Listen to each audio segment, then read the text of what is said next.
जय हिंद। आज पुरुषार्थ पर चर्चा होगी। पुरुषार्थ का अर्थ है विवेकशीलता के साथ अपने जीवन के लक्ष्यों को प्राप्त करना, अपनी बुद्धि के साथ अपने कर्मों के द्वारा अपने जीवन के जो मूल उद्देश्य हैं उनको प्राप्त करना। पुरुषार्थ दो शब्दों से बना हुआ है, पुरुष और अर्थ। पुरुष का तात्पर्य होता है विवेक संपन्न मनुष्य या बुद्धिमान मनुष्य, और अर्थ का तात्पर्य हो गया लक्ष्य, अपने लक्ष्यों को प्राप्त करना, अपने उद्देश्यों को प्राप्त करना कर्मों के द्वारा ही पुरुषार्थ है। 4 प्रकार के पुरुषार्थ पाए जाते हैं: धर्म, अर्थ, काम, मोक्ष। इन्हें पुरुषार्थ चतुष्टय भी कहा गया है और इन्हें चतुर्वर्ग की श्रेणी में भी रखा गया है। इन चारों पुरुषार्थों में धर्म, अर्थ और काम को त्रिवर्ग की संज्ञा दी गई है और कहा गया है कि इन त्रिवर्गों की पूर्ति के बाद, अर्थात धर्म, अर्थ, काम की प्राप्ति के बाद ही मनुष्य अपने चौथे पुरुषार्थ मोक्ष को प्राप्त करने में सक्षम हो पाता है। पुरुषार्थ के भी 2 स्वरूप देखने को प्राप्त होते हैं: व्यवहारिक पुरुषार्थ और पारलौकिक पुरुषार्थ। व्यवहारिक पुरुषार्थ से व्यक्ति अपने जीवन के भौतिक उद्देश्यों को प्राप्त कर पाते हैं, अपनी इच्छाओं की पूर्ति कर पाते हैं। वहीं पारलौकिक पुरुषार्थ से अर्थात धर्म और मोक्ष की प्राप्ति से हम अपने अंतर मन को समझ पाते हैं, अपनी आत्मिक शुद्धि, अपनी आत्मिक शांति को प्राप्त कर पाते हैं, और इन दोनों को ही चारों पुरुषार्थों में सबसे श्रेष्ठ पुरुषार्थ माना गया है। पुरुषार्थ का पहला जो वर्ग है वह है धर्म। पुरुषार्थ की श्रेणी में धर्म को प्रथम स्थान दिया गया। धर्म का अर्थ होता है धारण करना, किंतु क्या धारण करना? सत्य धारण करना, शुचिता, स्वच्छता धारण करना, परोपकार की भावना रखना, सेवा की भावना रखना, सत्य के साथ जीवन यापन करना, मर्यादा के साथ जीवन यापन करना, यही धर्म है। महाभारत के स्वर्गारोहण पर्व में धर्म का वर्णन मिलता है, उसमें धर्म की व्याख्या की गई है। उसके अनुसार धर्म ही अर्थ की साधना है। धर्म से ही हम अपने अर्थ को प्राप्त कर सकते हैं, या अर्थात कहने का तात्पर्य है कि आप अपने अर्थों की प्राप्ति धर्म के साथ करें। इसीलिए धर्म ही सबसे अभीष्ट है। धर्म के द्वारा ही मनुष्य अपने लौकिक एवं पारलौकिक लक्ष्यों को प्राप्त कर पाता है। अपने आचरण एवं क्रियाशीलता के साथ ही वह सदमार्ग पर, सदपथ पर चलने के लिए अग्रसित होता है। धर्म से ही सही मार्ग पर चलने की प्रेरणा मनुष्यों को प्राप्त होती है। उल्लेखनीय है कि धर्म के आचरण के द्वारा अपने कर्तव्य परायणता के साथ ही मनुष्य अपने आत्मिक आनंद को, अपने पारलौकिक आनंद को भी प्राप्त कर सकता है। यही कारण है कि पुरुषार्थों में धर्म को महत्ता प्राप्त हुई। पुरुषार्थ में दूसरा स्थान अर्थ को प्रदान है।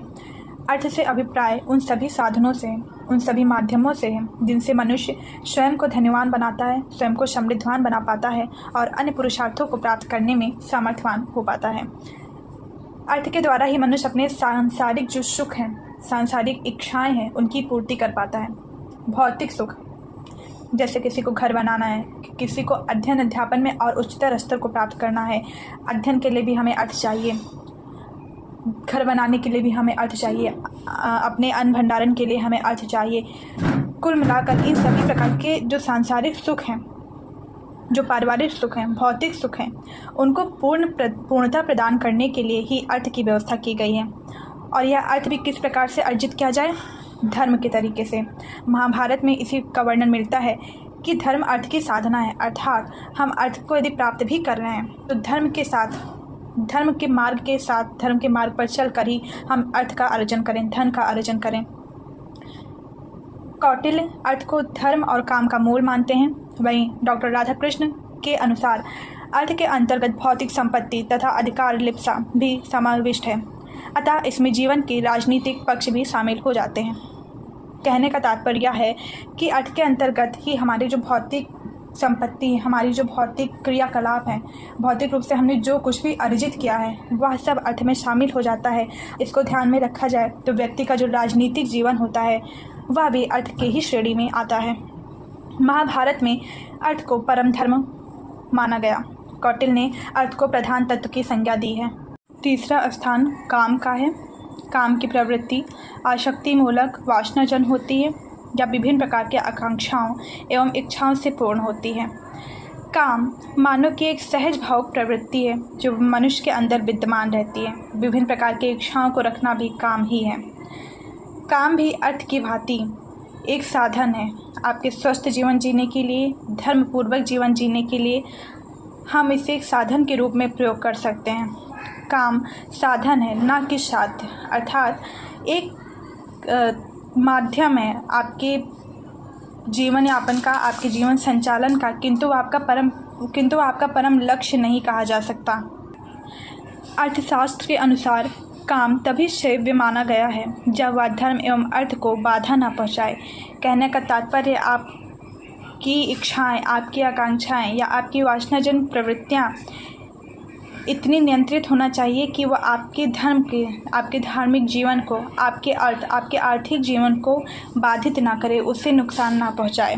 वहीं श्रीमद् भगवद गीता में भी काम के ऊपर वर्णन प्राप्त होता है। उसके अनुसार काम की अतृप्ति से क्रोध उत्पन्न होता है, क्रोध से मोह, मोह से स्मृति भ्रम तथा स्मृति भ्रम होने से बुद्धि का क्षय होता है और बुद्धि का क्षय होने से मनुष्य का पूर्ण विनाश हो जाता है।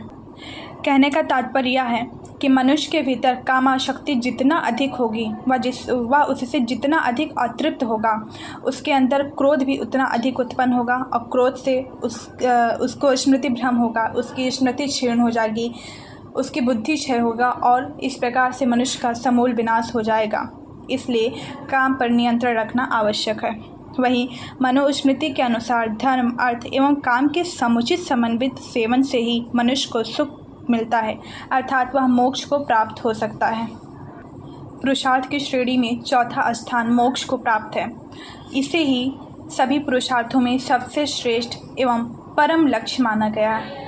अर्थात ऊपर के तीनों पुरुषार्थों से, धर्म, अर्थ, काम से ही हम मोक्ष को प्राप्त कर सकते हैं, उस परम लक्ष्य को प्राप्त कर सकते हैं। इसका तात्पर्य होता है मुक्त करना, स्वतंत्र करना, अर्थात स्वयं को स्वतंत्र करना, स्वयं की आत्मा को स्वतंत्र कर लेना, अपनी आत्मा को, अपनी प्रवृत्ति को, अपने आप को सांसारिक वासनाओं से, सांसारिक इच्छाओं से, भौतिक सुखों से मुक्त कर लेना ही मोक्ष है। मोक्ष की प्राप्ति व्यक्ति को सदैव सात्विक जीवन यापन, सात्विक दिनचर्या से ही प्राप्त हो सकता है। कहने का तात्पर्य है कि उसे निरंतर सत्य बोलना चाहिए, सत्य का आचरण करना चाहिए, सद आचरण करना चाहिए, परोपकार की भावना रखना और धर्म का अनुपालन करते हुए जीवन यापन करना। इसी से वह मोक्ष को, परम धर्म को या केवल्य को प्राप्त कर सकता है। जो व्यक्ति सात्विक जीवन यापन करता है, जिसे सत्य, असत्य, नित्य, अनित्य, क्षेत्र, क्षेत्रज्ञ का ज्ञान होता है, उसे इस बात का बोध होता है कि प्रकृति ही समस्त जीवन का, समस्त सांसारिक तत्वों का संचालन करता है, वह निश्चित रूप से मोक्ष को प्राप्त होता है। भारतीय दार्शनिकों ने मोक्ष के दो रूप माने हैं। पहला जीवन मुक्ति और दूसरा विदेह मुक्ति। जीवन मुक्ति से तात्पर्य व्यक्ति को सच्चे ज्ञान का बोध हो जाना, उसे यह बोध हो जाना कि समस्त सृष्टि का संचालन प्रकृति के द्वारा, परम सत्ता के द्वारा होती है। उसे सत्य असत्य का बोध हो जाना, यही है सच्चे ज्ञान को प्राप्त कर लेना। इसमें वह सच्चे ज्ञान को, उच्चता को तो प्राप्त कर लेता है और उसकी शरीर भी रहती है, अर्थात वह मृत्यु को नहीं प्राप्त है, वह अमृत को नहीं प्राप्त है। यह होती है जीवन मुक्ति, अर्थात जीवन में जो सांसारिक भोग हैं, सांसारिक मोह है, उससे ऊपर उठ के वास्तविक ज्ञान को प्राप्त करना। तथा विदेह मुक्ति व्यक्ति को मृत्यु के पश्चात प्राप्त होती है, केवल भी मृत्यु के बाद प्राप्त होने की श्रेणी में रखा जाता है। तो ये था पुरुषार्थ। यदि आपको वीडियो पसंद आया हो, वीडियो अच्छी लगी हो, तो प्लीज़ लाइक करें, शेयर करें एंड सब्सक्राइब करें। Thanks for the watching the video.